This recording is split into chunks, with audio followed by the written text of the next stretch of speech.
might as well get rolling, right? Okay, so we're going to draw to a close our closed session and open our open. Can everybody hear me? Yes? Okay. Let's start with our roll call. It looks like all three of us are here. Today is Tuesday, August 19th.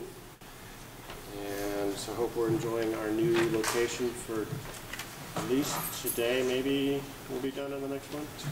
2 meetings? Okay, so anybody watching that's paying attention, our next meeting is probably going to be here as well. And we have some advisory committee meetings. I want to draw people's attention to our technical airport advisory committee meeting. The next one is Thursday, September 11th, 9:30 to 11 at the GA conference room at the airport, and then the BIAC meeting, which is our new International Airport Advisory Committee. That's Thursday, August 14th. It's passed. Yeah, it's passed. So the next meeting, Commissioner, would be Thursday, September 11th. September 11th, Thursday, September 11th. So the next BIAC meeting is Thursday, September 11th. Same time, 5:30 at the GA conference room at the airport. And then our next Marina Advisory meeting is Tuesday, September 9th at Squalicum Harbor. All right, let's do some public comment. Anybody sign up? Did you sign up? Bert. Mr. Weber. Podium? Speaking to us. Timing. Where's Neil when you need him? Do I time? My name is Bert Weber. I live at 3935 Cliffside Drive. And I am a member of this newly constituted Airport Advisory Committee that Mike just mentioned. I would like to compliment the commissioners on the decision to form that committee. We've met twice now, and there's a cohesiveness that's developing, even though it's a bunch of strangers at first. And I'm really optimistic that it's going to serve the commissioners' needs. And that's really why I'm here today. I noticed on your commission, on your agenda, that you're dealing with with my little piece of paper, that's kind of what it is. The airport initiative to market the airport services. I'm sorry, what's his? Apologize, I just lost it.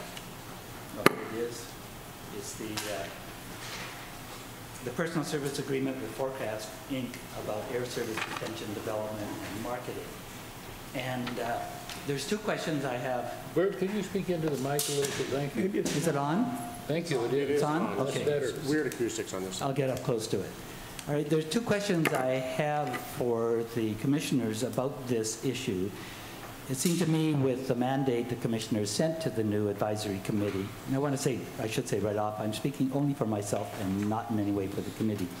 It seemed to me, looking through the kind of requests that the commissioners made of this advisory committee, that this topic would have been, or is one, that the commissioners would like to have this committee address. And so I'm asking, is that the case or isn't it? Because this issue did not come before the advisory committee. And those 2 questions I have. Why is it an appropriate issue to be in the advisory committee? And if it is, why haven't we seen it? Can anybody answer those questions? You know, Bert, I will. I sent an email to Matt this morning, Matt Pascas, and I think it's entirely appropriate for the BIAC to take a look at this, but I think it's just a little early in the BIAC's life. So I think the next time it comes up, it certainly should be something that the BIAC takes a look at. Yeah. I mean, I guess if the group had been formed last year as opposed to, just recently, it might be, I think it's just a little early. That's my thoughts. But. Well, I welcome you to test this. I think we're ready to deal with it. And unfortunately, I'm a big fan of this committee, and I'm talking to people saying, trust us. And now when people see this come out, they're going to say, nothing has changed. There's just this opaqueness with the port. And it's unfortunate, I think, that we don't have more clarity. The general question is, how do we know what kinds of things the commissioners would like to have us weigh in on? And I hope we'll be able to figure that out. Can you make sure that you bring those sorts of things to April and then funnel them up to us so we can understand what your interests are as well, rather than just the stuff that's coming to you, as a group? Absolutely. Yeah, thanks, Bert. Okay, thank you. Is that it? Just Bert? If that's it, we have also the public comment sent by Matt Pascas this morning, and you were all copied on it, and it's pertaining to item 4 and similar to Mr. Weber's comments. Okay. Yeah, go ahead. Yeah. I was late. I had to speak. I didn't have a chance Yeah, jump in. Go ahead. We'll get you on the mic though for the record. So, my name is Lisa Newlight, and I am also a member of the newly formed committee, Airport Committee Advisory. And I want to specify that I'm speaking for myself, not as a committee member. I'm the North County representative on the committee. I was under the understanding that the advisory committee was formed for the port to get an idea of what the community feels about a more expanding airport and deal with all the issues entailed. And so we've met twice, and then we just hear yesterday that this whole marketing for more expansion, more airlines, more routes, a bunch of money being spent on that is now before the commission today. And we still, me and my North County folks and the reduced jet noise people from all over the county, it's just another repeat of you saying you're listening to us, but your actions don't show that you care. There's no effort put into what are the negative impacts of this airport, what are the impacts of the airport expansion on the community. You keep asking us and act like you care, yet not a single amount of dollars is spent on let's actually focus on this issue and see what we can do about noise and mitigation, yet we have all this money to keep expanding, expanding, expanding. And I think there needs to be more of a discussion amongst the community of how big do we want our airport? Do the pros outweigh the cons? Do the, conveniences, et cetera, outweigh the negative impacts? And before more and more, it just keeps expanding more and more, and then it'll be too late. It'll just, so I'm, as a citizen and a representative of the Reduced Jet Noise Group and my neighborhood in the rural areas north of the airport where the approach for landing comes over our rural neighborhoods, I am asking that you postpone this marketing plan so we can spend more time getting a better idea of what it is the community really wants. Thank you. Thanks, Lisa. Are you going to stick around for the conversation about this item? Yeah, Okay. sorry. Anybody else? Public comment further? All right. Thank you, everybody, for that. And let's move to our consent agenda. Diane? A motion to approve consent agenda items A through F. Any discussion, gentlemen? Nothing? No. All right. All in favor? Aye. Aye. I gotta say, it's weird having a microphone way down here. I just feel like it's not doing anything. And I don't talk loud enough anyway, right? Real estate, let's start there then. Commission motion to approve a modification of lease with Seaview Yacht Service Fairhaven Incorporated, Seaview, located at Fairhaven Marine Industrial Park, FMIP. Thank you, Commissioners. The lease to Seaview Yacht Service Fairhaven for space at Fairhaven Marine Industrial Park was issued in May 2007. You will recall in February this year, a water line ruptured in the leasehold, causing portions of that lease to be unusable. In May, the Commission approved a lease modification compensating for lessee's loss of use, including some additional use of Building 6, some reimbursement for costs, and reduction in some rent. Since then, 2 capital projects have been scheduled to occur that affect the leasehold. Repairs to the yard were combined with a larger capital fire line replacement project currently underway with some of the work proceeding. The work is in the leasehold is occurring now through the end of August, and a little bit of work through October.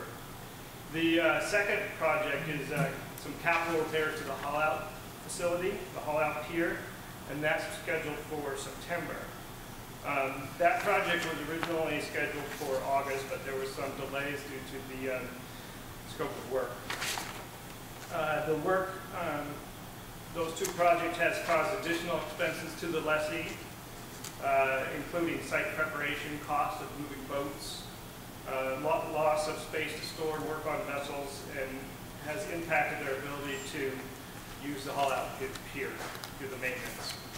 Therefore, as a result, staff have prepared a lease modification in front of you now that reimburses Seaview for some direct costs for moving vessels, allows Seaview to continue to occupy Building 6 for an additional month through September, and reimburse Seaview for loss of revenue related to the inability to use the travel lift pier. The proposed lease modification has been discussed internally, and we think that this is the right thing to do given the circumstances. Therefore, we recommend approval of the lease modification. Thanks, Brady. Gentlemen, anything? Dan?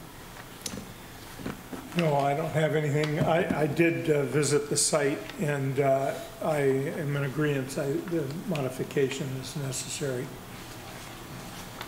I would agree with Mr. Robbins. So I've got a question about the maintenance part of this on the haul-out pier. And Rob, maybe you can help on this. I'm trying to recall what happened at the airport when we closed the runway. Did we offer compensation to businesses that were affected by that? No, we did not. So this seems to be something that's a little out of the ordinary for us? It is. There's a couple things going on here, though. And one, there was a water main break, and so that's part of the problem here. It was an emergency situation. And the second is that the pier replacement is a scheduled routine item that would be more comparable to the runway. But I just wanted you to understand this isn't totally about the travel lift pier. Oh, no, I get that. I'm just looking at item number 3 in the modification note. Okay. Yeah.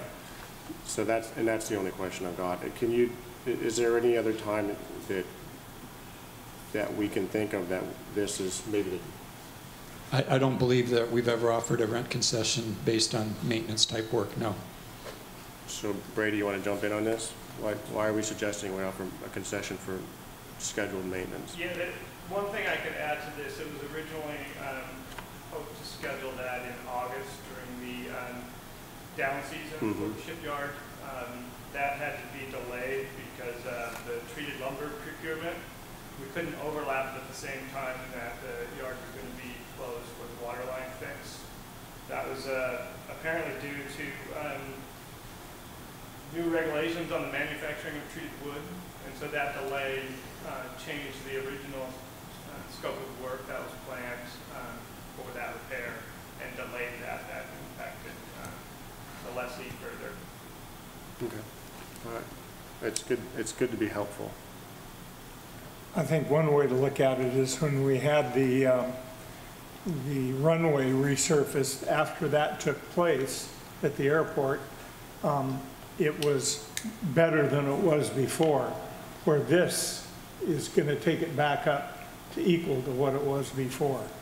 So the compensation is for the loss during the time. It's not that much better. Well, maybe, but I'm not sure. I'm not sure I totally agree with you, Dan. But I'm not going to quibble. I don't think. So. Anything further? No, I saw the repair, and I think it is more temporary than final for sure.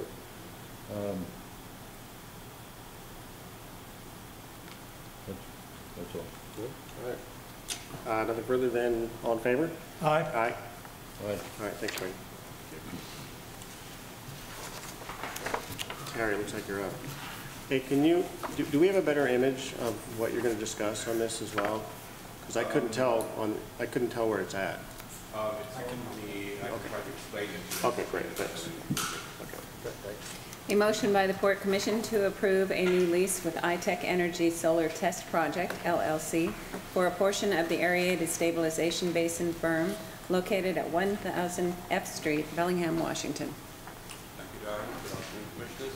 Before I give you some details on the transaction, I'd just like Closer to the mic, please. sorry, before I begin giving you details on the transaction, I'd like to introduce Carl Unterscheid, with iTech Energy. To answer your question, Commissioner, the area that's being proposed is the eastern portion of the ASB break wall. It's the portion of the break wall right adjacent to the tissue warehouse. It's going to be on the inside of the fence. By inside of the fence, he's referring to the ASB side of the fence, not the tissue warehouse side. iTech is proposing to lease approximately 5,000 square feet of the berm to install a solar Terry, array. can you move the mic up a little Sorry. bit? So you're hard to Try hear. again. Okay, is Thank this better? Okay. iTech is proposing to lease approximately 5,000 square feet of the inside of the ASB berm to install a solar array under the state's Community Solar Project Incentive Program. The array will be connected to the port's tissue warehouse at 1,000 FC. Electricity produced by the array will be used to supply warehouse power to offset its energy consumption. iTech Energy will benefit from production incentives provided by tax credits and Puget Sound Energy. iTech Energy will pay the port either a minimum rental based on the fair market value of the property at a 9% rate of return or an equivalent amount in energy produced. The lease shall expire on June 30th, 2020, which coincides with the expiration of the incentive program. We recommend this approval of this project and this lease. And I'll be happy to answer any questions you may have. Yeah, a question on the diagram you have on the second to last page, referring to the approximately 5,000 square feet of the premises. Where precisely is that 5,000 square feet? Where this indicates it is? Unfortunately, yes, if that was a color image, it would be a lot clearer, and I apologize about that. It's on the inside of the berm, inside the ASB fence line, and it'll be facing southwest. Right in on the wall. Yeah. That's what I assumed that wasn't, okay. So it's $4,000 a year for 5,000 square feet? Just under, correct.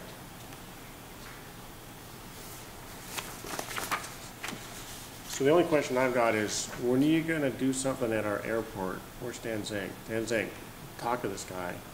You don't, no, it's okay. You don't have to get up. Because community solar, I'm totally aware of what you guys are doing. I've toured your plant. You're awesome. Actually, we just put some iTech panels on a project up on Broadway. Thank you. Thank you, Dana, if you're watching. At 5,000 square feet, though, how many kilowatts are you going to produce? I think we can fit about 50 kilowatts in there. That's a good size. Nice. And the community solar program is going to work out okay? Was it a hassle? Well, no, we're going to do the LLC version. Okay. Which allows it to be a lot more streamlined than if you do as a joint ownership through individual LLC. That helps. Yeah. So, by way of background, what I was mentioning to Dan Zink before, he's our airport director. We've got a lot of property that we mow the grass and it sits idle, and the FAA welcomes solar facilities on airport property, not just anywhere, but on airport property. So I'd love it if you guys could connect and maybe talk a little bit. Using the community solar model probably would be the start, but this might be a way for us to sort of dabble with it a little bit on the port side and understand how it works and what you guys are doing. So yeah, I think it's awesome. Thank you. This is a 5-year lease, and most of these solar projects are a longer payout than 5 years. How long is a normal payout for this as a break even? As a break even, we're looking at, I just was running some numbers yesterday, we're thinking about 3 years. And that's because the community solar, the way it's set up currently, is paying out $1 to $1.08 per kilowatt hour produced by the solar itself. Which is a lot more than what we pay for it here, which is somewhere around 8 cents. So that payout is a lot quicker. And that's what the whole system is set up in place to do, is to really try to create a lot of stimulus for these kind of projects. So the other reason it's going to be that way is because we're able to do it as a factory. We're taking a lot of our C-grade panels, we call them. They are our blemish panels that we can't sell. And then we're going to put them there for a test.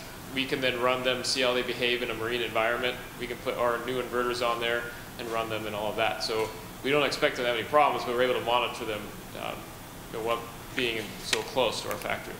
So those two things to us benefit us. We can do it at a lower cost and have a quick payout. But generally, in Washington, a solar array should pay itself off somewhere between 5 and 7 years, depending on how productive the site is. Thank you. Anything else? Nope. That's it? Anything else? All right. All in favor? Aye. Aye. Aye. Thank you. All right. Admin, this one's on Rob. A motion authorizing the executive director to sign an amendment number 4 to increase the Heartland PSA for waterfront district real estate consulting by $50,000 to a total amount not to exceed $335,000. So Commissioners, on this item, as you know, we're in the midst of negotiations with Harcourt. Those have taken a little longer than we originally anticipated. The Heartland contract expired during these negotiations. I extended that by time. I have that authority, but I don't have the authority to add $50,000 to it. They didn't want just time, they also wanted more money. So that's why we're coming to you for this item. I suspect this will be the last extension, the last for Heartland. Then I won't ask you any questions about it. If you think this is the last. If you have questions, you can ask them, but I do believe it's the last one. Heartland's done a great job, but I think once we have our deal finalized with Harcourt, and we are getting close, that the need for Heartland will diminish.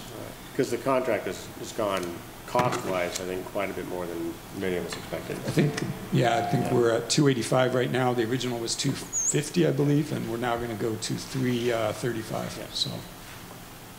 Other than extended time, what else are they going to do during this time?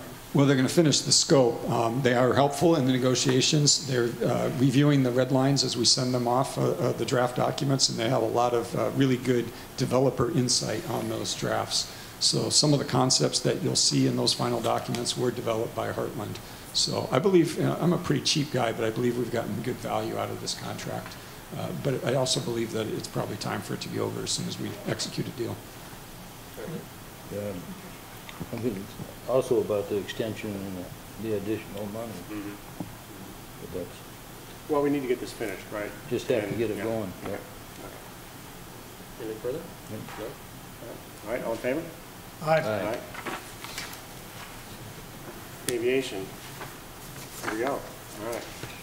Go ahead, Diane. Authorize the executive director to enter into a personal services agreement on behalf of the Port of Bellingham with Forecast Incorporated for the retention and development of air service at Bellingham International Airport in an amount of $52,233 per year for a 3-year period, for a total contract amount not to exceed $156,700.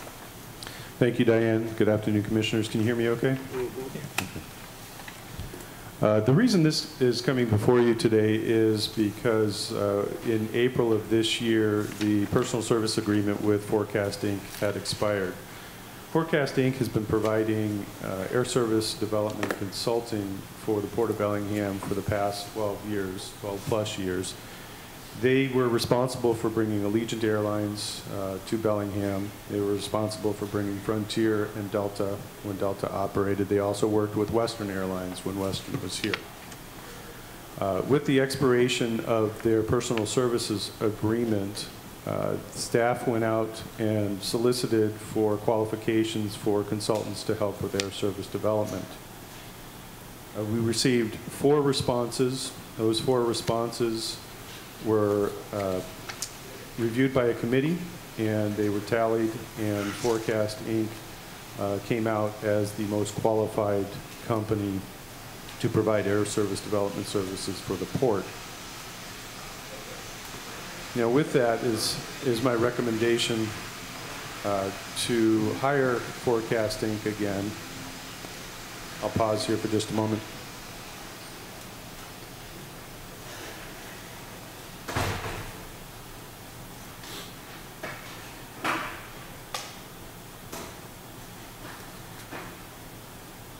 I want to talk about the importance of air service development for the Port of Bellingham and for the airport. A few years back, the commission made the business decision to invest in its terminal and expand the terminal, putting $38 million into the expansion, as well as putting over $70 million over the past 5 years into the airport for the runway rehabilitation, the taxiway reconstruction, and meeting the demand of air service for the airport and for the region. Over the last 10 months, what we've seen in our employment count is a decline, which brings concern. Brings concern over how are we going to pay, how is the port going to pay for the investment that they've made over the last 5 years. As you know, the terminal was financed through revenue bond backed by passenger facility charge. With a decline in passenger facility charge, it means that it's going to take longer for the port to return the payment on that bond. Additionally, we are going through a master plan process. We've surveyed members of the community. There's a random survey, and it came in favor of the airport growth at a percentage of 87. And 13% were not in favor of airport growth. I think what you hear today from the members of the public are the ones that are not in favor. What you don't see here today are the members of the public that are in favor of the growth. I'm asking for a marketing effort and a personal services agreement with Forecast Inc. to continue the air service development to try and attract employments, to get our employment count back on the upswing so that we can pay for the investments that we made. I'll take any questions. Just a couple of comments I want to add on to that if I can. We've lost 4 routes in the last year, Maui, Honolulu, Reno, and San Diego. So when we're talking about pursuing new routes, we're not necessarily talking about expanding the airport. Not every new route is going to be an expansion. Some are replacing lost routes. And this is common in the airline industry for routes to come and go out of a market. So we need to constantly be looking for new routes, or we're going to end up at 0 if we just continue to lose 1 or 2 a year. The other thing I want to say is that, I think Dan covered this, that we hear a lot from members of the community that want expansion of routes. They don't necessarily want to see increased plane traffic, but they want to see an East Coast connection, for example. They want to see an Anchorage or an Alaska connection. We get a lot of comments about that. Neither one of those are going to be achieved if we're just going to sit on our heels. We need to pursue or actively pursue those routes if we want to obtain them. And then I just want to clarify something Dan said, because I don't want the panic to get out there that we're going to default on our bonds. That we're down 16 or 17% in our passenger facility charges for the year, but we are well ahead of what we forecast when we issued the bonds. The loss is going to be felt in the pocketbook of the airport, not in the repayment of the bonds. The airport has been in a cash red position for several years, and it just means it goes deeper into the red if we lose these routes. It's not necessarily going to put the bonds into default, so I wanted to clarify that. Is it, Rob, is it just that number of passengers dictates the loss of routes, or could you speak to that, or Dan? I'll let Dan, he's a little more familiar with the industry. Well, what's going on in the industry right now is heavy consolidation and mergers. And so the airlines are tightening their belts and looking at their costs and really focusing on markets that are a lot more profitable. And so what we're seeing specifically here at Bellingham is not a lot of growth, but also a maintenance of the seating capacity, not adding more seating capacity, and looking specifically at the routes that are less profitable and taking those away or making those go seasonal. What I anticipate is that by the end of this year, beginning of next year, the airlines will have a better handle on their costs for each of the cities and perhaps come into Bellingham with additional capacity. And so maybe we might see an upswing in our employments. Well, some of those flights have gone from 6 or 7 a week down to maybe 3 a week. Is that, would that be something normal or expected, or? That is true. With Allegiant not serving Honolulu and Maui any longer. The competition is not there, so the competitor offers fewer flights and doesn't have to absorb the cost. Dan, I'm going to speculate. Maybe you can just, because we talked about this a bit this past week, but I don't think this particular issue came up. A lot of our, well, I'd say probably all of our airport growth has been driven by Allegiant. What is our airport? Let's assume we don't have a bond, but we have a nice facility, yada, yada, whatever. What does our airport look like if Allegiant's not there? I mean, who is there? What are they doing? Who would be interested in an airport? You know, just stuff like that. Any ideas? Like, why would a carrier? I wish I had a crystal ball. Yeah, I mean, why would a carrier want to come here, essentially? A carrier would want to come here because there is demand. We are a regional airport, and we're positioned well to develop a niche market. Right now, about 80% of passengers in Whatcom County will either go to SeaTac or go to Vancouver to fly, as well as our passengers that come from British Columbia, the ones that are closer to the border, like Surrey and Delta and Langley. So we have a niche market that is untapped.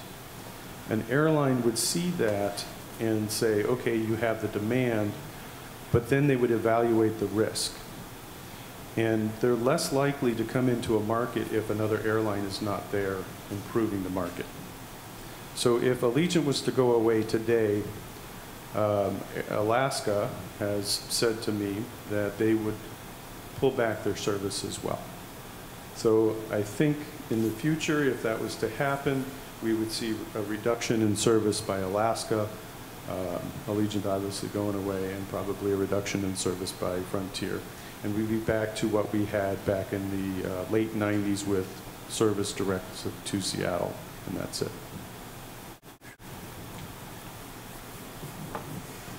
The good news here is Allegiant has proven there's a market here, so I suspect that if Allegiant pulled out of the market, Dan is correct, Alaska would pull back. I might disagree on Frontier because they don't compete with Alaska in many markets, so they may stay. But I would suspect you'd get another airline coming in here to say, hey, I'm going to pick up all those routes that Allegiant was flying because I can do it and make money on it just like Allegiant did. So, Dan, this one's, I'm sorry, did you have any questions right now? Good, keep going. Okay. I do. Can I make one more point? Thanks. Just to echo what Rob is saying, Allegiant is solid in this market. They've constructed a building, commissary building out there, so they've invested in the airport. Yeah, I'm just trying to get, you know, we've been doing this for a few years, but I'm just trying to get my head around this. What does the airport look like, you know, with different scenarios and different players in it? Because I think you guys have all heard me say it. I'm very interested in East-West. I think we hear that the most. I hear that the most. I would love to see something to Alaska. I don't hear that a lot, but I think that would be great. It makes sense because we're so close. But, so this is, let me ask you about this. So this is different. What we were spending, what was the last contract we had with Forecast? So the last contract we had was for $25,000. Okay. So there's additional efforts here to try and attract the airlines, given the industry condition right now. Can we walk through these? Sure. Okay. If you just want to, you know, sort of identify what will be different about this contract versus previous contracts and why this one is significantly higher? This contract has more concrete deliverables. This was added to help the port specifically maintain accountability with what's going on in the industry and accountability with this consultant. Many of the efforts by an air service development consultant are relationship-based and are difficult to quantify, and so this scope attempts to quantify more of the efforts by providing monthly reports on data that they're collecting and efforts that they're making to try and market Bellingham to the airlines, which routes are in most demand, and so on. It also will help the port with completing a small community service development grant. If you recall, back in 2003, the port completed an application to attract an airline to Bellingham, and that airline was Allegiant, using this program. We are eligible for this grant. It's an FAA-funded grant, and the thought here is to, again, apply for that grant to try and gain some money for additional airline development and stimulation of the market. Attendance at air service development conferences. This again is another deliverable, as well as the proposals that are prepared for those conferences and presentations that are prepared to market the region and the airport to the airlines.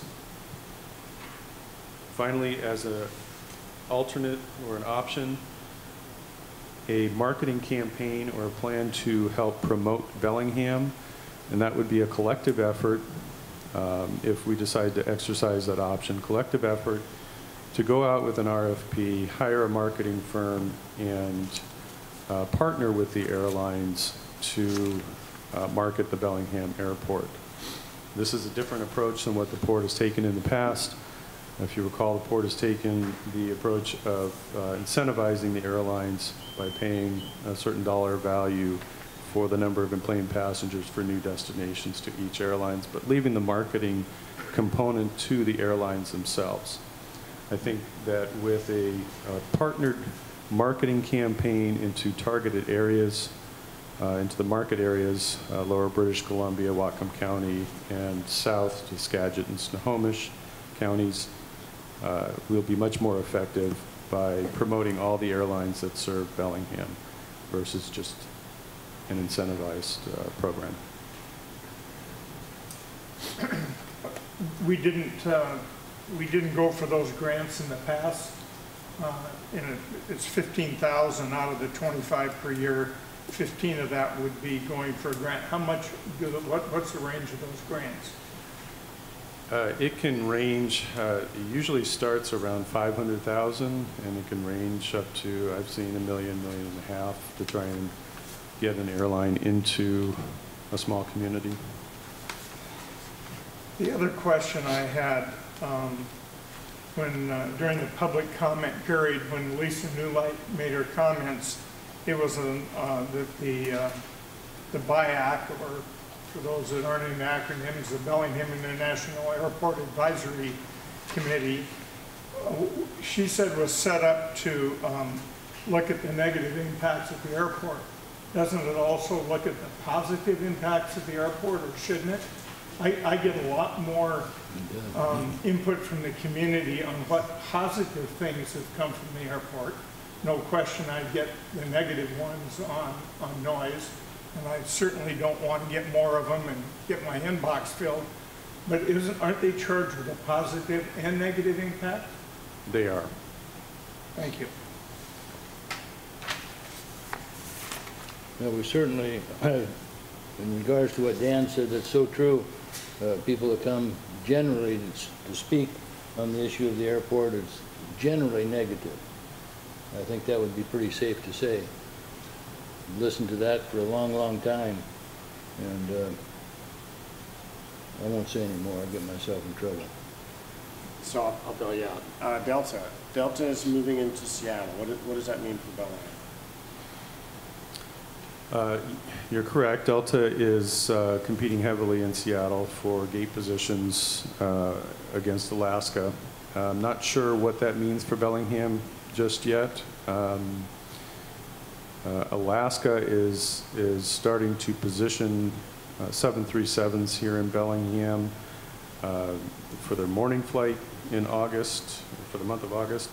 That first morning flight to Seattle is now being served by a 737, and that is Alaska's way of responding to SeaTac's assigning of the gate positions, because SeaTac is assigning gate positions on number of landings by the jet aircraft. So Alaska is trying to boost the number of jet aircraft going into SeaTac so that they can compete better with Delta. I have not heard or seen of any ramifications yet of that competition going on at SeaTac here in Bellingham. I just This reminds me of spending the money to market the airport.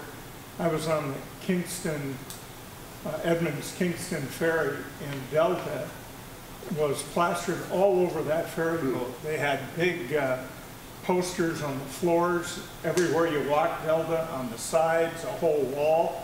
I didn't know if it was the revenue for the Washington State ferries or if it was Delta really wanting to get a foothold. But I think it's important that we do market it, and especially with our business being down.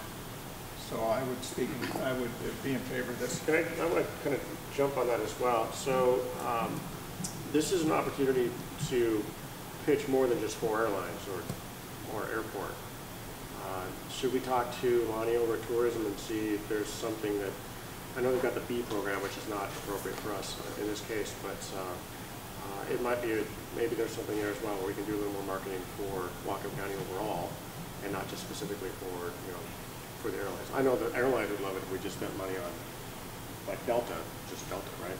But Yeah, I communicate regularly with Lonnie about the marketing efforts that the tourism board is making.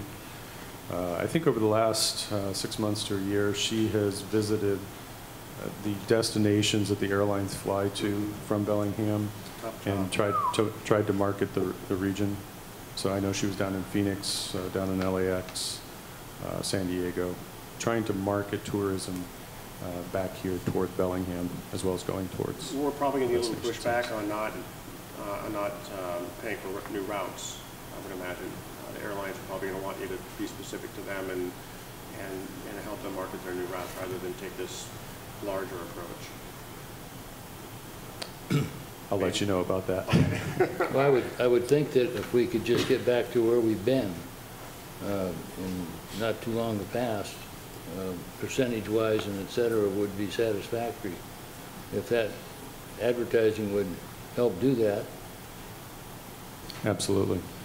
So more east-west flights. Now, we did discuss this, but I would like other people to hear what answer you gave me. So if we had an east-west connector, what kind of numbers of flights per week could we expect? Just making a reasonable guess. I would guess that an eastbound or westbound connection may serve Bellingham 2 to 3 times a week, based on the demand numbers. So we're not, because of the type of airport, we're not looking at 4 new flights per day. No. No. Although I heard a rumor that someone once wanted to go to JFK. Did I hear that right? Yeah, and some, if you use that as an example, it would most likely be 2 or 3 times per week, 1 flight in and 1 flight out. Okay. So not a massive increase. No. Yeah. All right. So I do want to address the point that Lisa brought up earlier. I think we've all been in agreement, though, that we need an east-west connection. I don't think anybody would say that that's not something we need. Again, I would be like, I would love to have something go to Alaska. I think that would be fantastic if we could. That would be great for our community. Maybe it won't pay for itself, but we'll find out. Right? But that would be great. But I don't think that what we're doing here is really. I don't think it's pushing us into this bounds of we're growing, and we're growing again. And the one thing that really satisfies me personally is that when we discussed the east-west connection, and you said a few flights per week, that seems pretty reasonable to provide a level of service to Whatcom County that we just don't have. And my guess is that these probably wouldn't just be people from out of town flying to vacation destinations, and we'd see a lot more business travel for the people that are already flying to Seattle for their business travel now. So I think that's the kind of thing that would help Whatcom County specifically. So I would definitely support more movement on that. So thank you for that part of it. I can give you an example. If you recall, there was an airline that started in 2007 from Columbus, Ohio. I can't remember the name of it now, but it's a big orange craft. They sold the first 10 seats for $10. They brought in tourism to the region, to Whatcom County. It doubled the amount of rental cars, for example. It doubled the amount of rental cars that were being rented during that summer season that they operated. So there is definitely a demand, and it would definitely bring more tourism into this region. All right. All in favor? Aye. Aye. Thank you. Thanks, Dan. Actually, it was JFK, right? No, I thought he was shy about it. That'd be fun. I haven't been there. What are we on to now? Facilities? No. Environmental. Here we go. Authorize the executive director to enter into a memorandum of agreement with the U.S. Army Corps of Engineers to provide up to $50,000 in funding for a Section 408 permit evaluation, and to execute a PSA Amendment Number 36 with Anchor QAA for additional permit support services for the Whatcom Waterway Phase 1 cleanup project in the amount of $38,990 for a new total authorized amount of $8,529,308.50. Thanks, Diane. Good afternoon, Commissioners. This is another chapter in the saga of the Whatcom Waterway cleanup. So just by way of quick background, we signed a consent decree with Ecology in 2007. We amended that in 2011. We got our JARPA application in for the Phase 1 cleanup in 2012. And since then, we've been trying to coax the Corps along in getting this final batch of permits. The one permit is a nationwide 38, which is required for cleanup. We've been working with the Corps as they work with the Lummi Nation to work through some tribal treaty right issues that the tribe has raised. And in May of this year, when Rob and I and Frank Schmelik were meeting with the district engineer, the attorney for the Corps brought up a brand new permit, a 408 permit. This is a kind of permit that neither we nor the regulatory branch chief of the Corps thought was necessary for this project, but the Corps' attorney does.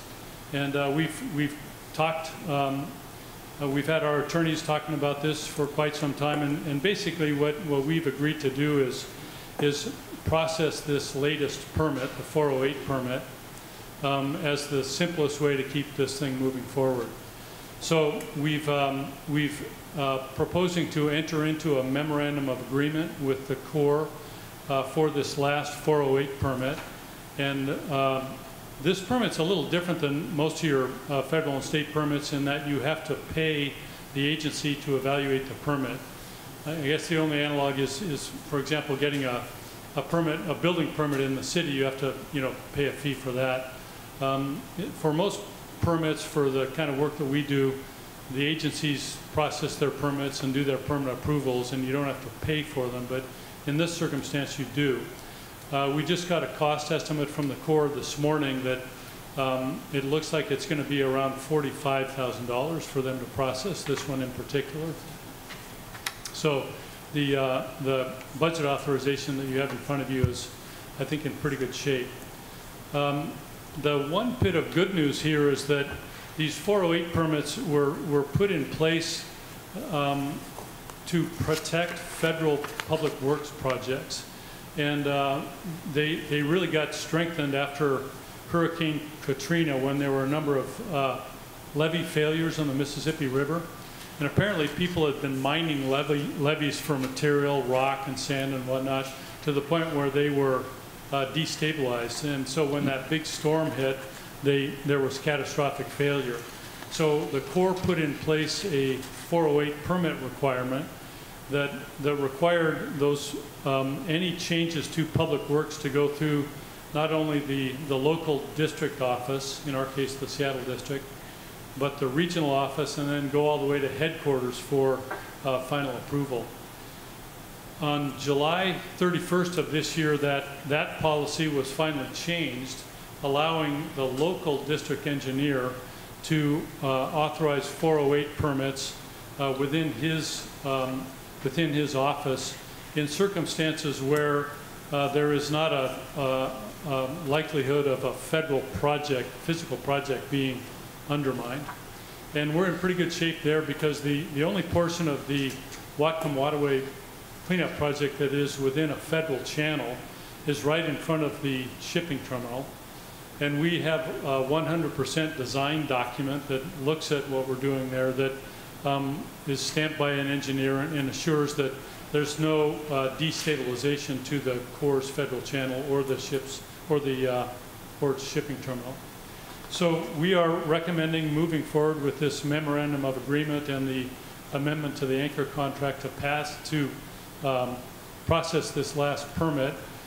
With the new procedures in place as of July 31st, we're hoping that we'll be able to get through this 408 permit by the end of this year and be able to put the project out for bid in early 2015 and then start the cleanup in August of 2015.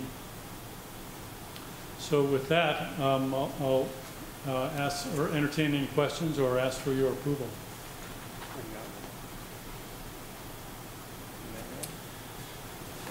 Well, no, I really don't. I guess, We can't just sit silently, okay? well, here, you know, here's another 88,000 and 50% of it is MATCA money. That makes it a lot easier to say okay to because it doesn't come directly from the taxpayers of Whatcom County, but those 500,000 barrels a day that create that MATCA money at $1 a barrel comes from the taxpayer at the pump. So it really is another 88,000 that the taxpayers are going to pay for in some way, shape, or form. Yeah, thanks for mentioning that, Commissioner Robbins. It is eligible for 50% grant funding, and it's also covered by our AIG insurance policy. So it has zero financial impact to the port's bottom line. I think it's really fortunate that the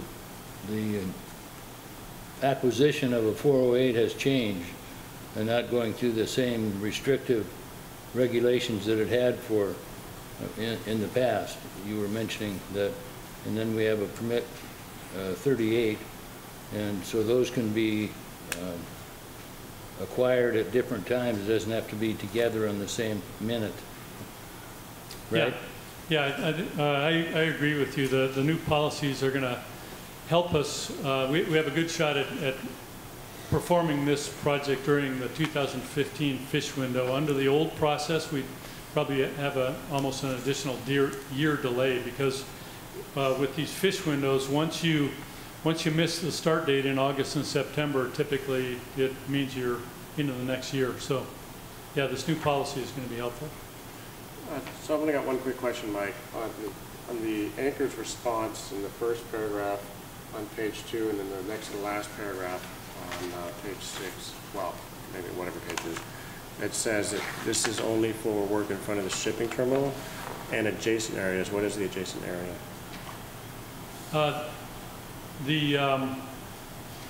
I think what they're trying to do is distinguish between that part of the project which is in the federal channel, which is in front of the shipping terminal. The other areas, the log pond area, the inner part of the waterway, the C Street shoreline, are not subject to this 404. But in the federal channel area, there's a very specific federal channel, but there's also the side cuts to it, and I think that's all they're talking to there. So it's that part of the project. Thanks. Anything further? No? No? We're good? All right, all in favor? Aye. Aye. Thanks, Thank you, Mike. Commissioners. Go ahead. She's getting there. Oh. Yep.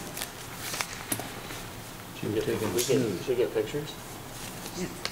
A motion authorizing the executive director to execute amendment number 19 to the professional services agreement with Aspect Consulting LLC to increase the scope and budget by $285,884 for a total authorized budget of $3,152,017. Thank you, Diane. Good afternoon, Commissioners.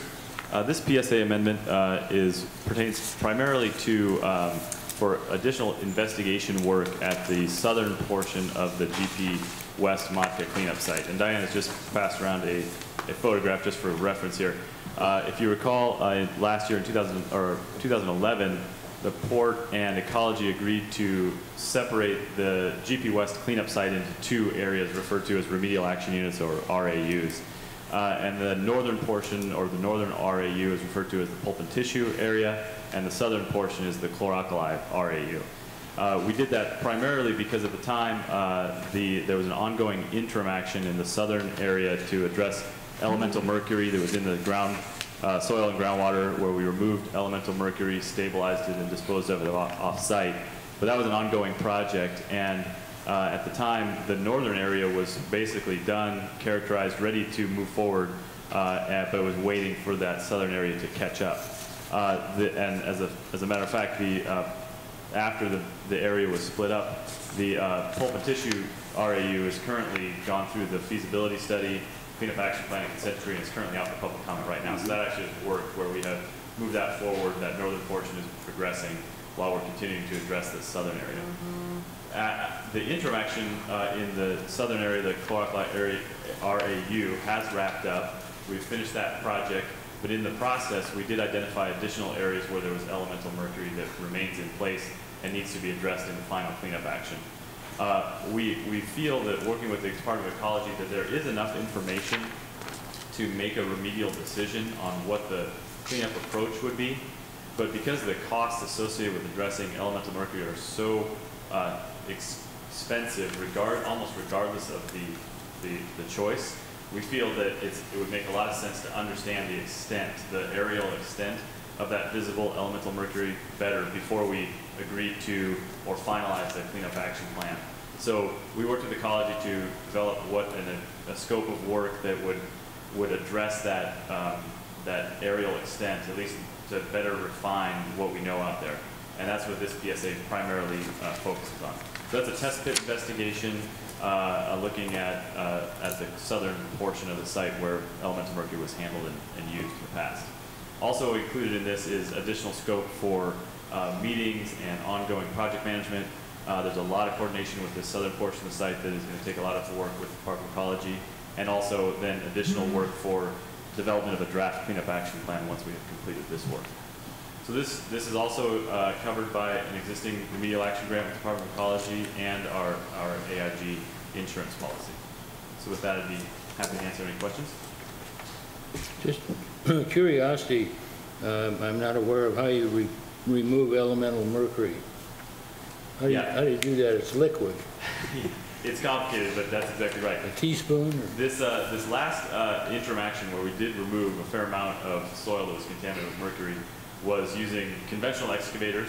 So we were using excavators, but we also used vacuums. So we used like the high-powered vacuums that they use to clean out like catch basins and that kind of thing.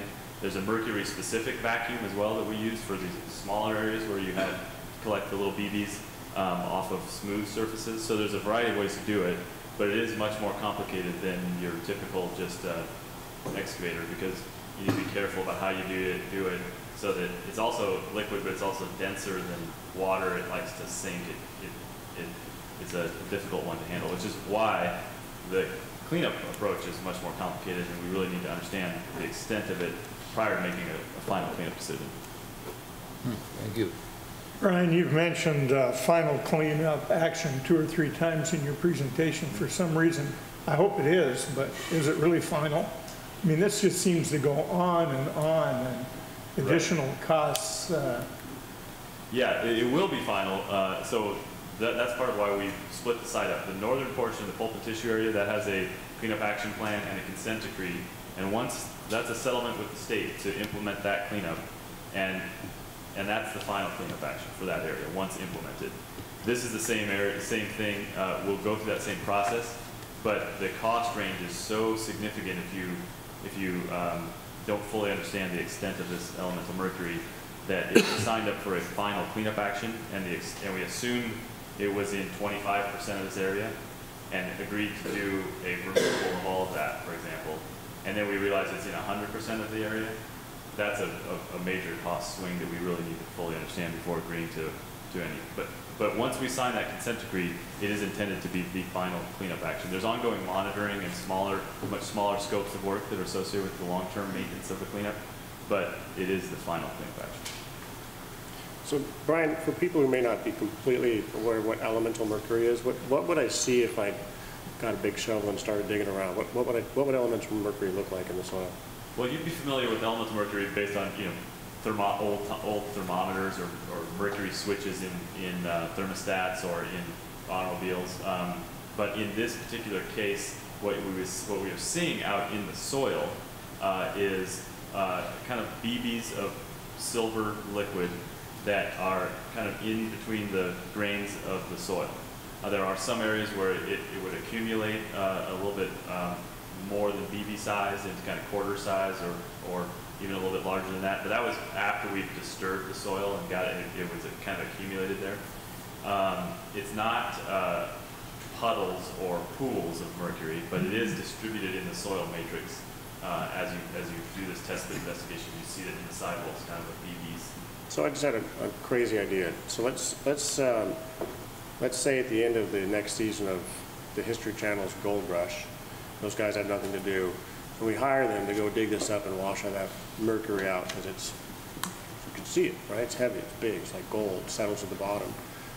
Would that save you any money, or is it just another one of those we're going to encapsulate it in concrete blocks and ship it to the landfill? You just caused our liability insurance to go up by about 50%. I'm sure they're safe. Yeah. There are a lot of regulations associated with the mercury. There are, once it is generated, there are hazardous waste requirements under the RCRA, which is the Resource Recovery, RCRA, I can't remember what that, and Conservation Act, that dictate how you manage that material. So it has very specific limitations of what you can do once it's been generated. And then additionally, there is a recent law that it prohibits export of elemental mercury for commerce. So mercury that is generated. Well, I didn't assume we would sell it. Well, well just maybe lower the cost of getting rid of the dirt that's not attached to the mercury.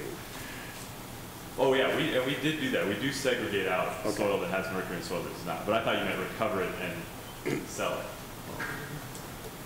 I think I have a whole pile of mercury on my dashboard from a thermostat. That's why. Yeah. 2 thermostats.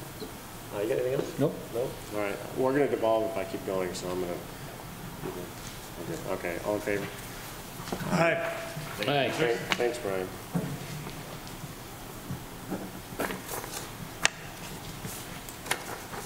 I don't know how this will be good on the consent agenda. Let's do the consent agenda. I'm sorry? So this will fit on the consent agenda. So, who's up? Adam.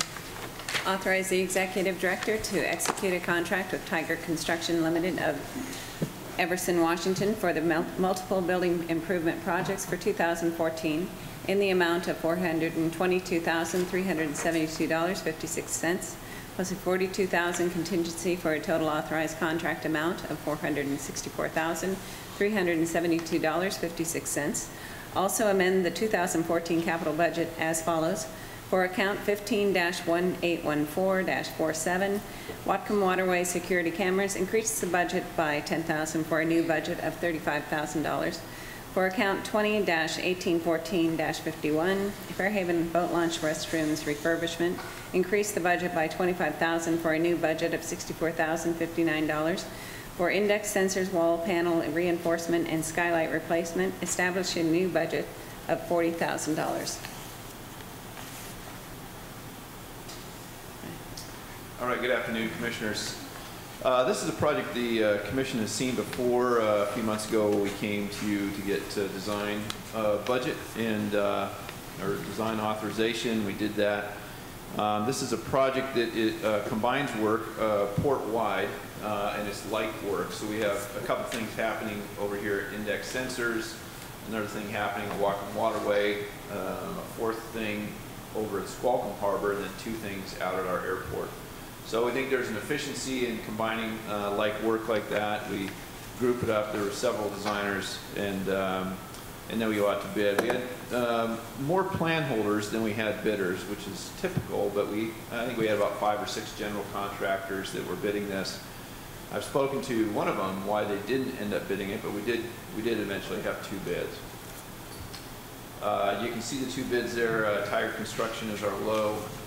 I believe at 422, and Faber Construction was second at 495. Our engineer's estimate was 450. Contract. The Commissioners have questions? Nothing? So I've only got one. It's not exactly about this project, but it's about this bundling, and I understand that and the reasons for it. But lately, I've been kind of wondering about it, and for two reasons. One, I now work for a small contracting company, which frees up my time to do stuff like this. Lowers my stress quite a bit, so I'm happy about that. But also, I had a conversation last year with an engineering company, small company in Ferndale. Two people, I think they were engineers. Anyway, they do the kind of work that we would typically hire out a large company to do. And one of the principals was complaining to me very politely that they could never seem to break in because the jobs were never quite small enough. And I wonder if it's possible to take a look at some of these smaller jobs and have like I don't know, what they call it, small works rosters or something like that, where we specifically ensured that we were getting some of the smaller jobs to companies that just couldn't quite break into this kind of work and help them get their feet in the door. Does that make sense? Or is it just nuts? Yeah, it really does. It's more of an art than a science out there with the contracting community. And also, I would just say, adding to the pictures, in 2008, 2009, that recession really cleaned out a lot of lower players. And so we think we're getting an economy of scale when we get past a certain size, because we do our processes. And the other thing, in all fairness, is that we're in Whatcom County, which is maybe a little bit lower sophistication contracting community than a larger city, and so our paperwork load, how our projects get done, what that paperwork requirement is, scares a lot of the littler ones off. So we definitely consider that every single time, and we don't try to get the biggest project we can possibly get for the reasons you mentioned. Yeah. It's a great comment, and again, we look at that every single time. Well, maybe I'll do some more research on my own and try to figure out a way to do this, because I'm very interested in doing that. And it's weird. In fact, just before I came over today, I asked my bosses, which is weird that I have a boss, but because I haven't had a boss since 1998, so it's weird. And I asked them, because they were looking at some work. I said, well, go talk to the board. I can't help them, obviously, but and I asked them, on my way over here, what was the sort of thing that kind of put you off from bidding on smaller port jobs? And they mentioned some of the things that you just mentioned there, but the sophistication needed to understand how the whole process worked. And I don't know if there's a way to break in some of these smaller players. Maybe if there's a simpler process, or so I don't know what it is, but I'll follow up with you guys and maybe we can come up with something, because I know there are a lot of smaller companies in this town. It's kind of like the nature of our town, our community, right? There's a lot of small I think businesses. one thing that I'd like to see us do is make our contracting friendlier and more explanatory. And there's ways we can do that we over the years always increase that, but we're not there yet. Sure. Okay. Well, there you go. Just one comment, if any of you know Steve Eisenhart from Tiger Construction by chance, I have a couple pictures here of Steve and his family 37 years ago. I went salmon fishing with my charter boat. I was going to give them to Steve today when he showed up, and he didn't show. What can I possibly say? But you can see what he looked like then. You won't, guarantee you won't recognize him. Wouldn't you think he'd show up for a $500,000 contract? Huh? I would think so. Just hold the final payment until he shows up, okay? Anything else? I'm thinking we might be able to discount the final payment. Right. Yeah, we're not going to vote on this one until he shows up. No, I'm kidding. All in favor? Aye. Aye. Aye. Aye. All right. Thanks.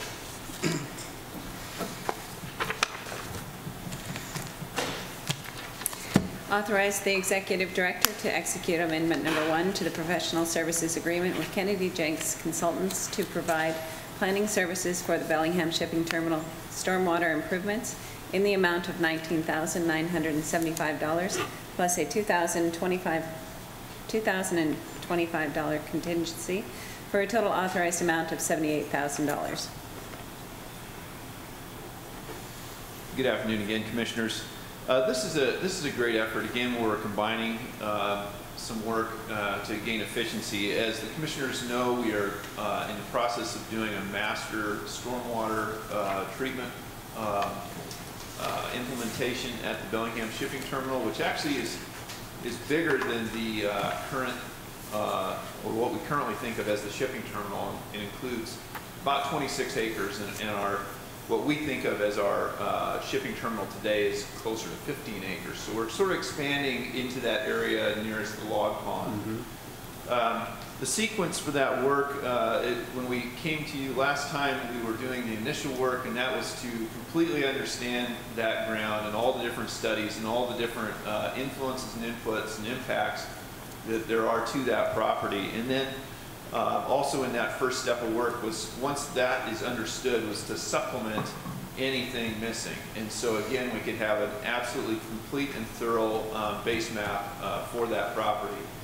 And then with that information, we would move into an approximate plan for the property based on our most informed plan for what we think the business of that property will be in the future. And then from there, going ahead and designing suitable but flexible stormwater treatment facilities. So in the middle of that process, Dan Stahl with the Marine Terminals Division came to us and said, you know, I've got to do a study that shows how much it's going to cost to develop that property and get it into a working, functional revenue creator.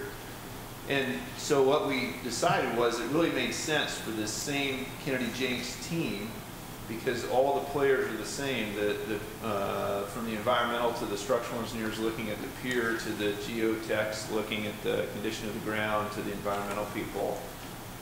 Those players were exactly the same. So it didn't make sense to hire a parallel team and do a separate plan. It made sense to expand this scope some and get that plan done by this one group. We think there's efficiency in that. And then, so with that plan, then we can move forward with the stormwater design, which we will come back to the commission at that point. Do commissioners have any questions about this? So the $85,000 is for the planning of it for the 1.5 million project? Am I reading that wrong? You're partially correct. The $85,000 is a budget that was originally designated earlier this year to be looking at the catwalk and end pier. And what Marine Terminals is doing, instead of spending the money that way, is to say, what will it cost to develop this whole terminal, this whole 26 acres? And so the end product of that $85,000 budget will be an approximate plan for the property and an estimate to develop it. And so originally, when we were doing the stormwater work only, we were doing that under a $1.5 million grant, an ELSA grant. But now we're doing this planning work, which is part of the ELSA, but it's also very much part of what Dan is doing with this $85,000. Sorry, Mr. Stahl's doing. So there's actually two budget sources then for this work. But what you'll notice, Commissioner Robbins, is we're only spending immediately $20,000 of that $85,000. Yes. Did I answer your question? It does. Thank you. So is this just going to be catch basins, plastic pipes in the ground, that sort of thing? No. No, it's not. It's going to be far more elaborate than that. But again, what we're trying to build is suitable yet flexible stormwater treatment facilities. And today's technology on stormwater is evolved. It's an entire multi-billion-dollar industry around the nation that is far more elaborate. Well, and the reason, one, it's awesome, necessary, and I'm glad we're doing it. Two, though, and thank you for consulting with Mr. Stahl on this, is that I don't think we quite know what the future is going to hold for the entire 15-acre area. And it may be irresponsible to spend a pile of money on something that's going to be torn out in 10 years when it's got a 100-year life, right? Yeah. Absolutely. Yeah. So what sort of treatment are we looking at for the water that ends up getting disposed of in the So most likely, I mean, if I had to, again, I'm not chiefly in that industry, but I'm pretty aware of it. What we'll end up doing is basonizing that property based on the uses we foresee such as modular construction or bulk pellets, or there's several things to pay attention to in the planning that property. But with that plan, we would basinize it to understand where does it make sense to have collective points.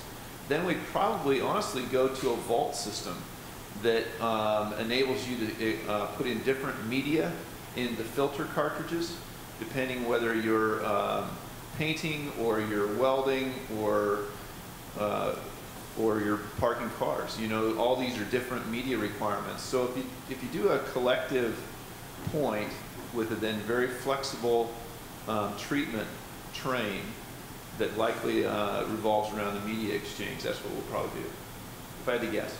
Okay. Does he call it, maybe Mike, you don't have to jump in if you know the answer, but we have outfalls now? We do. Somewhere?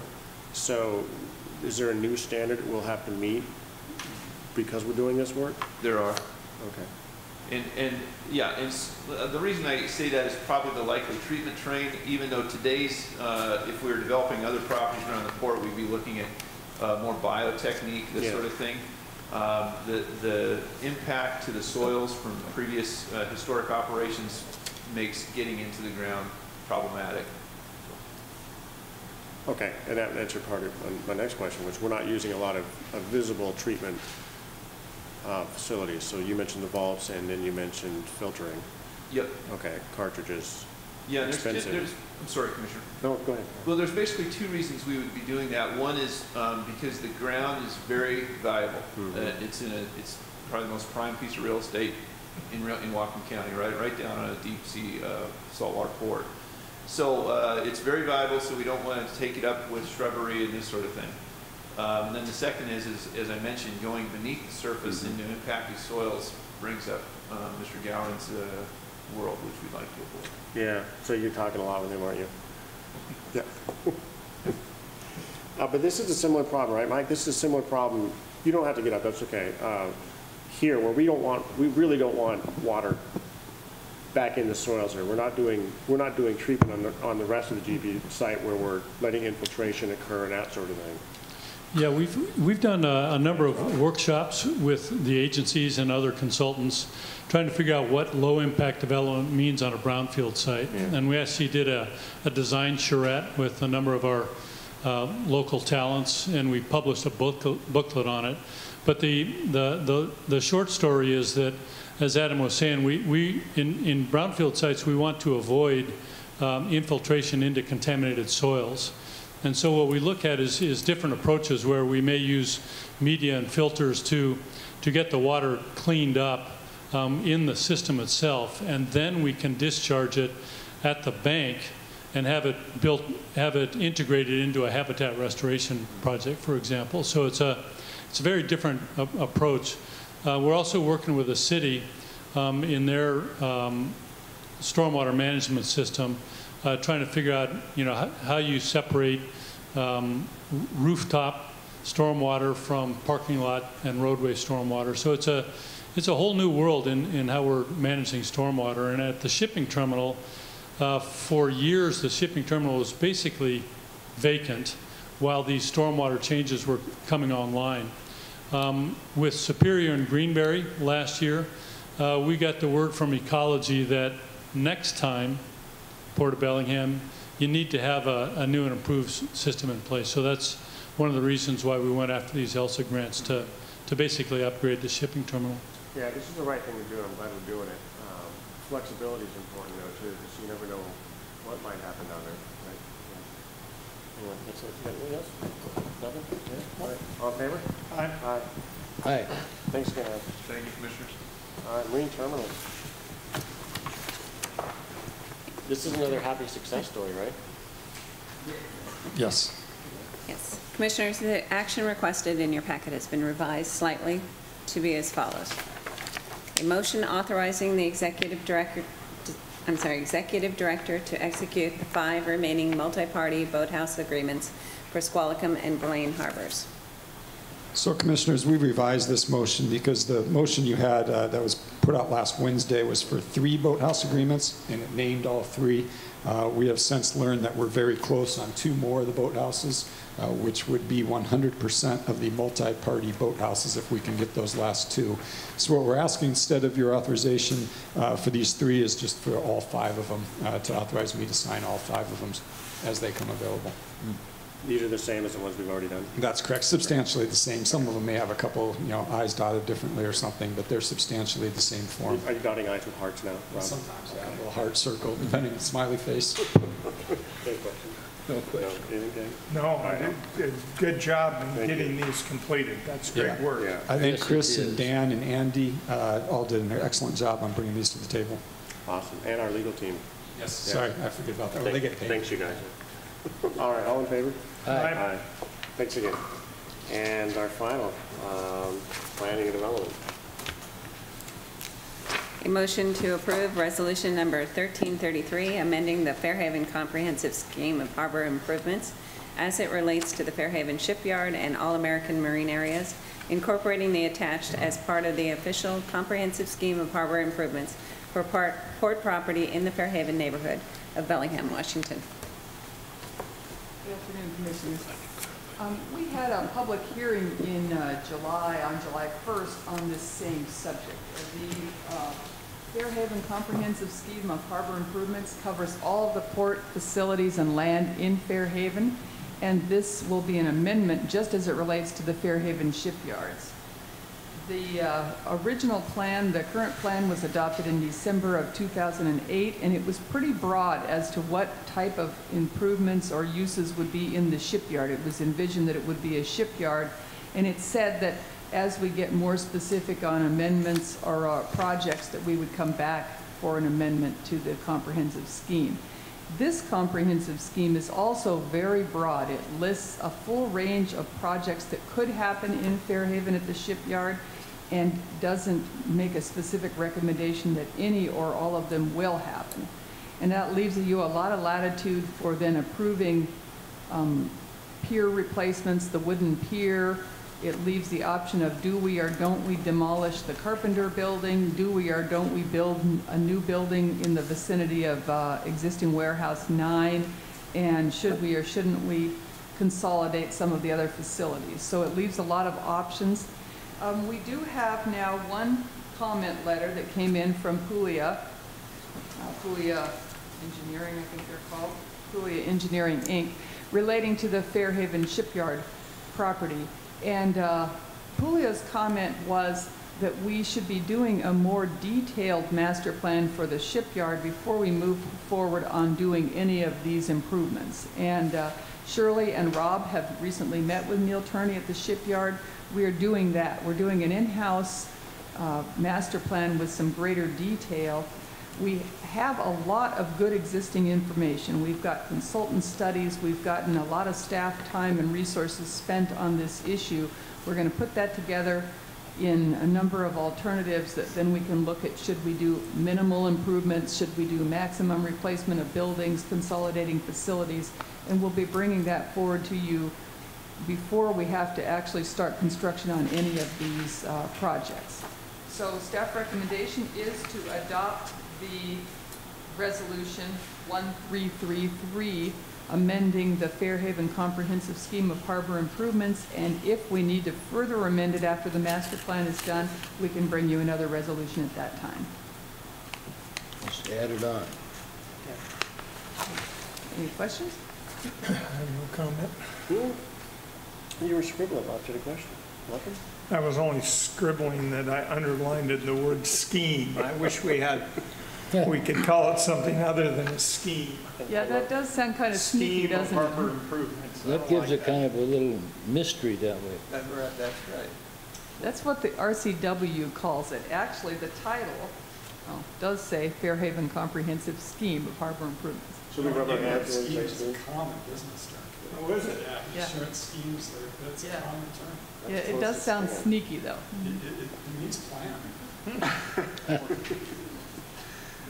So, the rules, I guess, are a little bit flexible, but we need to adopt this so we can move forward on some of our planning, which is important.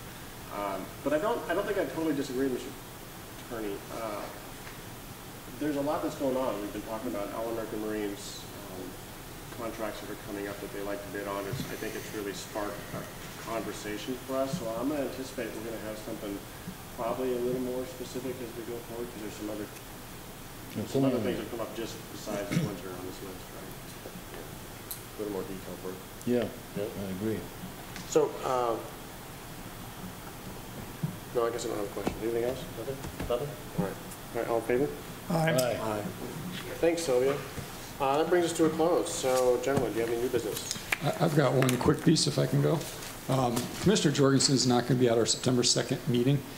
So that's one of the reasons our closed session was a little full today. We won't be having a closed session before that meeting, and we'll try and keep the menu of items limited so that he can weigh in on anything important. Of course, there will be an item or two that comes up they'll need you to consider, but we are taking into consideration that he won't be here, so it might be a little lighter agenda. Just nothing sneaky about Blaine. No, nothing. We'll just spend all our money in Blaine for you while you're not here. Thanks for that. I appreciate it, personally. I'd just like to add that I attended the BIAC meeting, and April Baker, who is chairing that committee, is doing an excellent job. I was really impressed with how she's taken the bull by the horns, and that's going to be a good committee. Yeah, I met with her also, and she's first class. And she already left, though, so she's not here to get a pat on the back. Well, that's all right. Thank you to everybody. Anybody got anything besides this? That's it? Nobody? All right, with that, we're closed. Thanks, everybody, for showing up. Oh, I thought we were going to be a long time today. Geez, I thought it was going to be a long one. I don't know where the microphone is switches.